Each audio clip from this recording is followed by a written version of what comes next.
G'day, how are you? Rob here, CTV. I hope you're well. Thank you for watching, really much appreciate it. And I really hope you're not suffering from the attack of the flies like I am right now. Even on this beach, I'm getting swarmed by flies. Anyway, remember KGM? They were the people that made the Musso EV Ute. Last video I did, or second one, I can't remember. Anyway, they've now come out with the KGM, the EVX Torres SUV, believe it or not. And it's a car so modern that it actually uses electricity to run, and it's not powered by lighting fluid on fire and hoping all the bits get out of the way as fast as they can. We call it the EVX, which sounds a little less like a family SUV, more like a Marvel villain. The EVX, destroyer of emissions, protector of the cup holder. So what do we get with this and where do we start? 58,000 AUD dollary dues, drive away. Not bad. The EVX will. They claim it's pitched at the Goldilocks zone of EVs. Not too cheap. You don't want to look poor, do you? Not too luxury either. So just right for people who want a clean energy powered vehicle without having to rent out the letterbox and Airbnb to make some repayments. Also, good news is it's covered by a 7-year unlimited kilometre, I always get the word wrong, kilometre warranty. The battery alone, 10-year warranty, which is reassuring because that warranty is longer than the LMP managed to stall EV adoption in Australia. Of course, let's get the specs. That's all the important stuff and what everybody wants.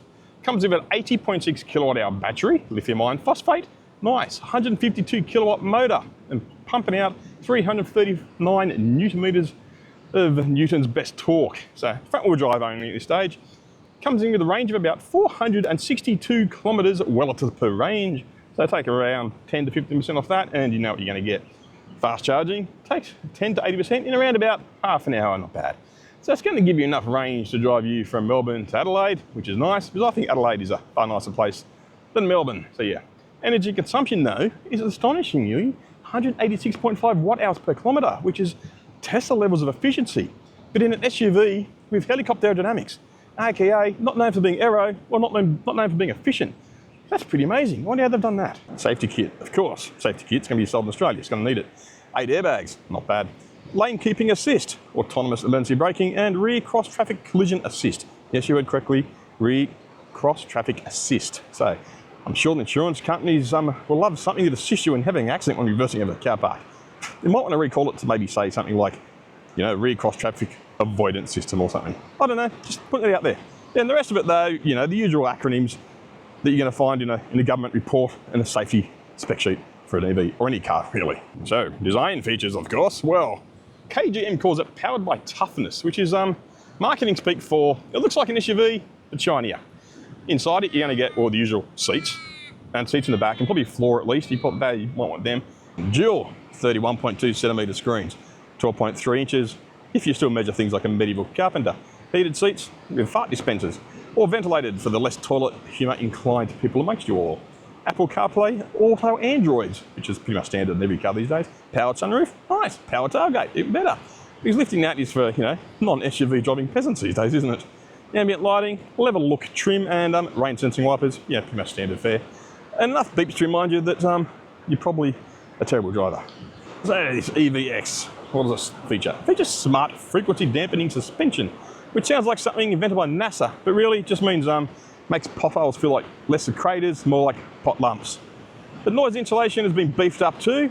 I don't know why we didn't have it here before, so I assume it's decent noise insulation, which means you can hear the kids blaming each other for that smell in high fidelity. Dimensions. Yes, it has 3 of them, like me, like everything really on this planet. Or does it?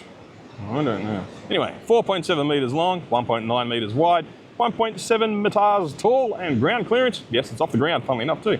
169 millimetres off the ground, or from the bottom of the car to the ground. It has a towing capacity, so yes, it can tow. It's an EV, EVs can tow. You knew, right? 1,500 kilos braked, has roof rails too, which can hold up to 100 kilos, yes. So you can strap a relative up there and use it for a movie idea. What do you think? Remember, this is the same company that just gave us the Musso EV all-wheel drive 4x4 Ute. I don't know if it's all-wheel drive 4x4, because it's an EV, no drive shafts in the middle. No front and rear, no transfer case. Is all-wheel drive, is it 4x4? Tell me in the comments below. Yeah, now they're gone full UV. Not exactly SUV, so what next is KGM going to bring with us? Electric lawnmowers? I don't know. Maybe they might add some sport to the UV market. Who knows? And actually make an SUV. So bottom line is, the Torres EV is practical, it's affordable. Proof that EVs are no longer a niche.